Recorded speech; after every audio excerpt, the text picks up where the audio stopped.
নমস্কার, আমি দিবাকর। আপনারা দেখছেন জাগরণ বাংলা।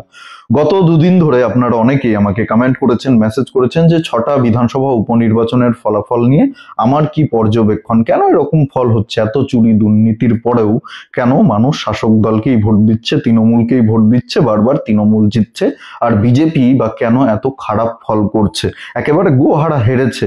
এটাকে গোহারা হারা ছাড়া আর কিছু বলা যায় না। তার কারণ একটা বিধানসভা আসনে যদি 1 লক্ষ ভোটে একজন প্রার্থী হেরে যায়, তাহলে সেটাকে গোহারা হারাই বলা চলে, অন্য কিছু বলা চলে না। মাদারিহাটের মতো বিজেপি জেতা আসনও হেরেছেন।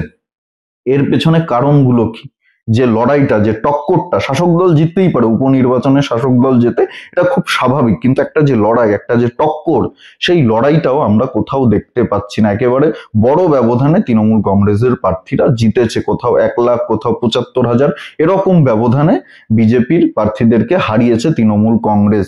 এটা সত্যি হতাশাজনক। এই রাজ্যে যারা বিজেপির কর্মী সমর্থক রয়েছেন তারা সত্যি খুব হতাশ হয়েছেন। হতাশ হওয়ারই কথা। আমি নেতাদের কথা বলছি না, বঙ্গ বিজেপির যারা নেতা রয়েছেন তাদের আদৌ কিছু এসে যায় কিনা আমি জানি না। তাদের আচরণ দেখে, তাদের অ্যাটিটিউড দেখে আমার তো এমনটা মনে হয় না যে তারা এই পরাজয় থেকে শিক্ষা নিয়ে কোথায় ভুল ছিল সেই ভুলগুলো খুঁজে বের করে সেগুলো সংশোধন করে ভালো কিছু করার যে প্রচেষ্টা, সেই প্রচেষ্টা আমি তাদের মধ্যে দেখি না। আদৌ তাদের কিছু এসে যায় না। কিন্তু যারা কর্মী সমর্থক, যারা জীবন হাতে নিয়ে এই রাজ্যে তৃণমূলের বিরুদ্ধে লড়াই করছে, যারা বিজেপি করছে, তাদের কথা আমি বলছি। তারা সত্যি খুব হতাশ। কেন এরকম ফল হচ্ছে বারবার? তাদের একটাই প্রশ্ন যে ভুলটা কোথায়। নাকি বামেরা যে অভিযোগটা করে নরেন্দ্র মোদীর সঙ্গে, অমিত শাহর সঙ্গে এই রাজ্যের শাসক দলের সেটিং আছে, সেই অভিযোগটাই সত্য। প্রথমেই বলি, বামেদের এই সেটিং তত্ত্বে আমি একেবারেই বিশ্বাসী নই। যদি সত্যি সত্যি নরেন্দ্র মোদী, অমিত শাহর সঙ্গে মমতা বন্দ্যোপাধ্যায় বা তৃণমূল কংগ্রেসের সেটিং থাকতো, তাহলে ইন্ডিয়া অ্যালায়েন্সে তৃণমূল কংগ্রেসের কোনো জায়গা হতো না। এটা বামেদের একটা ন্যারেটিভ মাত্র, আর কিছু নয়। এই রাজ্যে কিভাবে ভোট হয় এটা আমরা সবাই খুব ভালো করে জানি। যে 6টা বিধানসভা কেন্দ্রে ভোট হয়েছে, সেই কেন্দ্রের ভোটাররা খুব ভালো করে জানে যে কিভাবে ভোট হয়েছে। 3-4 ঘন্টার মধ্যে নৈহাটিতে, হাড়োয়াতে, মেদিনীপুরে, মাদারিহাটে 75% বেশি ভোট পড়ে গেছে 3-4 ঘন্টার মধ্যে। অথচ ভোটাররা বুথে যায়নি, তারা বাড়ি থেকেই বের হয়নি। তাদের কারো আঙুলে আপনি ভোট দেওয়ার যে কালি, সেই কালি খুঁজে পাবেন না। তারা ভোটই দেয়নি, কালি কোথা থেকে লাগাবে? অথচ ভোট হয়ে গেছে 3-4 ঘন্টার মধ্যে। 75%, 75% ভোট হওয়া মানে বুঝতে পারছেন কিভাবে ছাপ্পা হয়েছে? দেদার ছাপ্পা হয়েছে। আর এটা তো নতুন কিছু নয়। আমাদের রাজ্যে ভোট হলেই ছাপ্পা হয়, বুথ দখল হয়, রিগিং হয়, এটা আমরা সবাই খুব ভালো করে জানি। এই রাজ্যের বিরোধী দলের নেতারাও খুব ভালো করে জানে, শুভেন্দু অধিকারী, সুকান্ত মজুমদাররাও জানে, দিলীপ ঘোষরাও জানে, বিজেপির নেতারাও জানে খুব ভালো করে। তারা বারবার এই অভিযোগই করছে, এই ক্যাসেটই বাজাচ্ছে।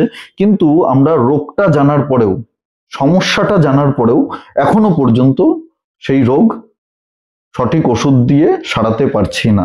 সেই সমস্যা আমরা সমাধান করতে পারছি না। অসুখটা আমরা অনেকদিন আগেই ধরে ফেলেছি, কিন্তু এই অসুখটা আমরা সারাতে পারছি না, কিছুতেই সারাতে পারছি না। এই রাজ্যের পুলিশ প্রশাসনের ভূমিকা কি থাকে, কেন্দ্রীয় বাহিনীর ভূমিকা কি থাকে, সেগুলো নিয়ে বিরোধী দলের নেতারা বারবার নির্বাচন কমিশনে অভিযোগ জানিয়েছে, কিন্তু নির্বাচন কমিশন কোনো ব্যবস্থাই নেয়নি। বামপন্থীরা বারবার অভিযোগ তোলে যে নির্বাচন কমিশন তো নরেন্দ্র মোদী, অমিত শাহর হাতে, অমিত শাহদের কথাতেই নির্বাচন কমিশন চলে। এটা একেবারেই অসত্য কথা, সম্পূর্ণ মিথ্যে কথা। সামান্য পড়াশোনা করলেও আপনি জানতে পারবেন যে নির্বাচন কমিশন সম্পূর্ণ অটোনোমাস বডি, স্বতন্ত্র সংস্থা। নির্বাচন কমিশনকে কোনো রাজনৈতিক দল প্রভাবিত করতে পারে না। যদি সত্যি প্রভাবিত করতে পারত, তাহলে 2024-এর লোকসভা নির্বাচনে বিজেপি 400 পার করে ফেলতো।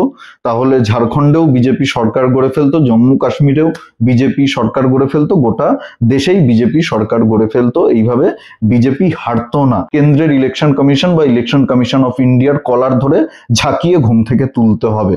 তারা এই রাজ্যে কেন সুষ্ঠুভাবে ভোট করাতে পারছে না, এই দায়টা তাদেরকে নিতে হবে।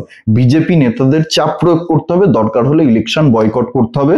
যদি আপনারা সুষ্ঠুভাবে ভোট করাতে না পারেন, শান্তিপূর্ণভাবে ভোট করাতে না পারেন, যদি ভোটারদের ভোটাধিকার সুনিশ্চিত করতে না পারেন, ব্যর্থ হন, কেন্দ্রীয় বাহিনী এনেও কোনো যদি লাভ না হয়, তাহলে ভোট করিয়ে কোনো লাভ নেই। ভোট বয়কট করুন, কোনো ক্যান্ডিডেট দেওয়ার দরকার নেই, প্রার্থী দেওয়ার দরকার নেই। তৃণমূল এমনি জিতে যাক, এমনি তো জিতছেই, মারামারি করে, লড়াই করে, ছাপ্পা করে এমনি তৃণমূল কংগ্রেস জিতছে। তার থেকে ভোট না হয়ে এমনি জিতে যাক।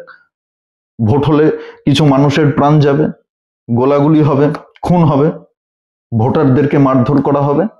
তার থেকে ভোট বন্ধ করে দিন, ভোট বয়কট করে দিন, ক্যান্ডিডেট দেওয়ার দরকার নেই। যদি ইলেকশন কমিশন শান্তিপূর্ণভাবে ভোট করাতে ব্যর্থ হয় আমাদের রাজ্যে, গোটা ভারতবর্ষে জম্মু কাশ্মীরে শান্তিপূর্ণভাবে ভোট হচ্ছে, বিহারে শান্তিপূর্ণভাবে ভোট হচ্ছে, উত্তরপ্রদেশে শান্তিপূর্ণভাবে ভোট হচ্ছে, সাউথ ইন্ডিয়াতে দক্ষিণ ভারতে শান্তিপূর্ণভাবে ভোট হচ্ছে, মহারাষ্ট্রে শান্তিপূর্ণভাবে ভোট হচ্ছে, ঝাড়খণ্ড মাওবাদী এলাকা সেখানেও শান্তিপূর্ণভাবে ভোট হচ্ছে, অথচ পশ্চিমবঙ্গে শান্তিপূর্ণভাবে ভোট হচ্ছে না। নির্বাচন কমিশনকে ঘুম থেকে তুলতে হবে। কেন আমাদের রাজ্যে শান্তিপূর্ণভাবে ভোট হবে না? সেই স্বাধীনতার পর থেকে আমরা দেখে আসছি পশ্চিমবঙ্গে হিংসা, মারামারি, ভোট মানেই খুনোখুনি।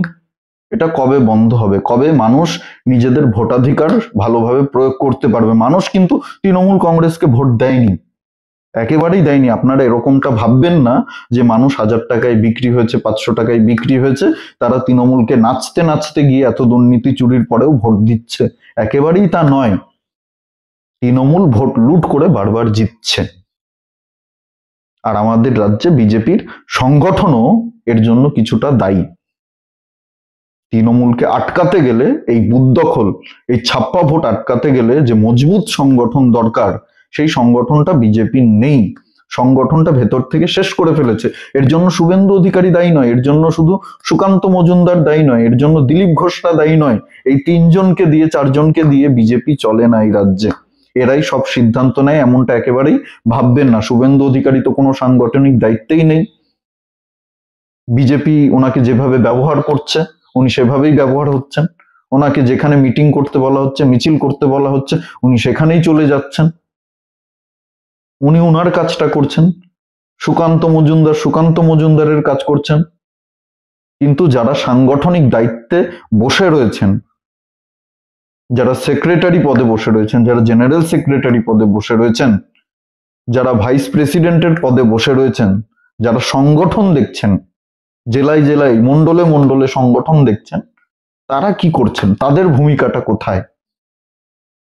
2021-এর আগে যে সংগঠন ছিল, সেই সংগঠন আজকে নেই। বহু পুরনো বিজেপি কার্যকর্তারা বসে রয়েছে, তাদেরকেও খোঁজ নিচ্ছে না। নতুন সদস্য সংগ্রহ হচ্ছে, দিল্লিকে দেখাচ্ছে যে এই রাজ্যে আমরা এত সদস্য তৈরি করে ফেলেছি, কিন্তু বাস্তবে সেই সদস্যরাই আপনাদেরকে ভোট দিচ্ছে না। আপনাদের সঙ্গে নেই সেই সদস্যরা, যারা প্রকৃত সদস্য, যারা বিজেপি করে, যারা বিজেপি দলটাকে ভালোবাসে, এখনো বিজেপি দলটাকে মন থেকে প্রাণ থেকে ভালোবাসে, দলটা করতে চায়, দলের জন্য লড়তে চায়, সংগ্রাম করতে চায়, আন্দোলন করতে চায়, তাদের কোনো খোঁজ খবর বিজেপি নেতারা নেয় না। এটাই কঠিন সত্য। আপনি প্রতিটি জেলায় যান, প্রতিটি মন্ডলে যান, প্রতিটি বুথে যান, 2021-এর আগে যারা বিজেপি করতো, আজকে তারা বিজেপি করছে না। এমনটা নয় যে তারা তৃণমূল করছে বা অন্য কোনো দলে যোগ দিয়েছে, এটা একেবারেই নয়। তারা বসে গেছে, তারা করছে না। ভয়ে বসে যায়নি, বিজেপি নেতাদের ব্যবহারে বসে গেছে। এই জিনিসটা যতদিন না সংশোধন করতে পারছে, ততদিন সংগঠন মজবুত হবে না, বিজেপি লড়াই দিতে পারবে না। বিজেপিকে ভাবতে হবে, এই রাজ্যের বিজেপি যারা নেতা রয়েছেন, যারা সাংগঠনিক দায়িত্বে রয়েছেন, তাদেরকে ভাবতে হবে। আর এইভাবেই যদি চলতে থাকে, তাহলে শুভেন্দু অধিকারী, সুকান্ত মজুমদার অথবা মিঠুন চক্রবর্তী এসে মঞ্চে যত বড় বড়ই কথা বলুক না কেন, মিডিয়ার সামনে যত বড় বড়ই কথা বলুক না কেন, 26-এও বিজেপি ভালো ফল করবে না। আমি আপনাদেরকে দায়িত্ব নিয়ে বলছি, লিখে রাখুন, নোট করে রাখুন।